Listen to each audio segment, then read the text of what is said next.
యో guys welcome to Bombay talkies. ఎన్నో సార్లు నేను చంపేద్దాం అనుకున్నాను రా, కానీ సీఎం రికమెండేషన్ కదా, అందువల్ల ఆగిపోయాను. Bison review. బైసన్ అంటే అడవి ఎద్దు. బాహుబలి సినిమాలో బల్లాల దేవ కొట్టి పడేస్తాడే అది. ఈ సినిమాలో హీరో అడవి ఎద్దులా అంటాడు ధ్రువ్ విక్రమ్. ఈ వీడియో చూస్తున్న వాళ్ళు please subscribe, give a like and comment what ever you want to share. Hero ఆ స్థాయికి రావడానికి ఎంత కష్టపడ్డాడు, ఎలాంటి పరిస్థితులు ఆయనకి ఎదురయ్యాయి, ఇలాంటి కథను చెప్పడానికి ట్రై చేశాడు. అలా ఫ్లాష్ బ్యాక్ లో తీసుకెళ్లిన స్టోరీ హీరో ఫాదర్ ఫ్యామిలీ గొడవలు, ఆ తర్వాత హీరో హీరోయిన్ లవ్ స్టోరీ, ఆ తర్వాత అదే ఊర్లో ఉన్న ఇద్దరు పెద్ద మనుషుల మధ్య గొడవ, ఆ తర్వాత ఏదైనా ఒక విషయం సగం వింటానికే చిరాకు నాకు, రెండోసారి కూడా వినాలా? అటు ఇటు ఎటెట్టో వెళ్ళి సౌత్ ఇండియా మొత్తం కవర్ చేసుకుని మళ్ళా కబడ్డీలోకి వస్తుంది కథ. ఈ సినిమాలో మన రగడి చెప్పినట్టు ఆర్ట్ అండ్ అథెంటిసిటీ చాలా బాగుంటది. ఈ సినిమా చాలా రియలిస్టిక్ గా ఉంటది మూవీ మొత్తం. ఈ సినిమా రివ్యూయర్స్ కి ఎక్కువ నచ్చుతుంది, మామూలు ఆడియన్స్ కి అంత నచ్చకపోవచ్చు. ఈ సినిమాలో ఒక జీవిత చరిత్ర మొత్తం చెప్పడానికి ట్రై చేశాడు. అక్కడ తప్పేం జరిగిందని అంటే జీవితంలో జరిగిన ప్రతిదీ చెప్పాలనుకోవడం. అలా ప్రతిదీ చెప్పాలనుకున్నప్పుడు సినిమా చూడడానికి వచ్చిన ఆడియన్స్ కి కొంచెం చిరాకేస్తుంది. ఫర్ ఎగ్జాంపుల్ కబడ్డీ స్టోరీ చూద్దాం అనుకుంటాం ఇంట్రెస్టింగ్ గా, ఉన్నట్టుండి ఆ కబడ్డీ ప్లాట్ ఎండ్ అయిపోయి కొత్త ప్లాట్ స్టార్ట్ అవుతుంది.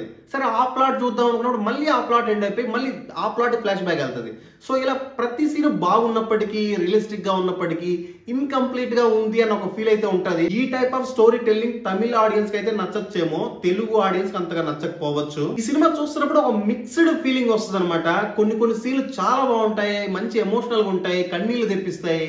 కొన్ని సీన్లు భయాన్ని పుట్టిస్తాయి, కొన్ని సీన్లు చిరాకు తెప్పిస్తాయి. నా పర్సనల్ ఒపీనియన్, ఈ సినిమాను కొంచెం ఎడిట్ చేసి కొన్ని అనవసరమైన సీన్లు క్రాప్ చేసి వదులుంటే ఎక్స్ట్రాడినరీ మూవీ అయ్యేది అనిపించింది. ఎందుకంటే సినిమా టేకింగ్ అంత రియలిస్టిక్ గా, న్యాచురల్ గా నువ్వు చూస్తున్నప్పుడు ఒక సినిమా చూస్తున్నావు అనిపించదు. ఒక ఒరిజినల్ గా జరిగిన కథని దగ్గరగా ఉండి చూస్తున్నావు అన్న ఫీల్ తెప్పిగలుగుతాడు. అంత రియలిస్టిక్ ఫీల్ తెప్పిగలడానికి కారణం ఒకటి బ్యాక్గ్రౌండ్ రియలిస్టిక్ గా ఉండడం, మరొకటి ఏంటంటే పర్ఫార్మెన్స్. ఈ సినిమాలో పర్ఫార్మెన్సెస్ ఎంత న్యాచురల్ గా ఉంటాయంటే మెయిన్లీ పశుపతి అనే ఆర్టిస్ట్, ఆయన హీరో ఫాదర్ క్యారెక్టర్ ప్లే చేశాడు.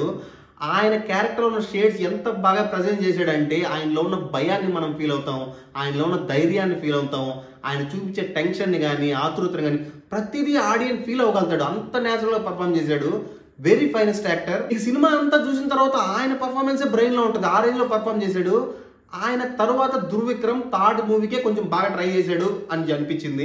ఈ సినిమాలో నాకు నెగిటివ్ గా అనిపించింది అనవసరమైన డైవర్షన్ తీసుకెళ్ళడం, ఇంట్రెస్టింగ్ ప్లాట్ అక్కడ ఎండ్ చేసి వేరే ప్లాట్ లోకి వెళ్ళిపోవడం. సో ఇవన్నీ ఒక ఇన్కంప్లీట్నెస్ అయితే తీసుకొస్తాయి మనకు చూసేటప్పుడు, మంచి ఎక్స్పీరియన్స్ అయితే ఇవ్వవు. మిగిలిన అన్ని ఆస్పెక్ట్స్ లో చాలా అద్భుతంగా ఉంది, చాలా న్యాచురల్ ఉంది అయితే చెప్పగలుగుతాను. సో ఇవన్నీ కలుపుకొని ఈ సినిమాకి బాంబే టాకీస్ ఇస్తున్న రేటింగ్ 2.75 out of 5. ఇది ఈ మూవీ రివ్యూ. వచ్చే మూవీ రివ్యూతో మళ్ళీ కలుసుకుందాం. Until then bye by.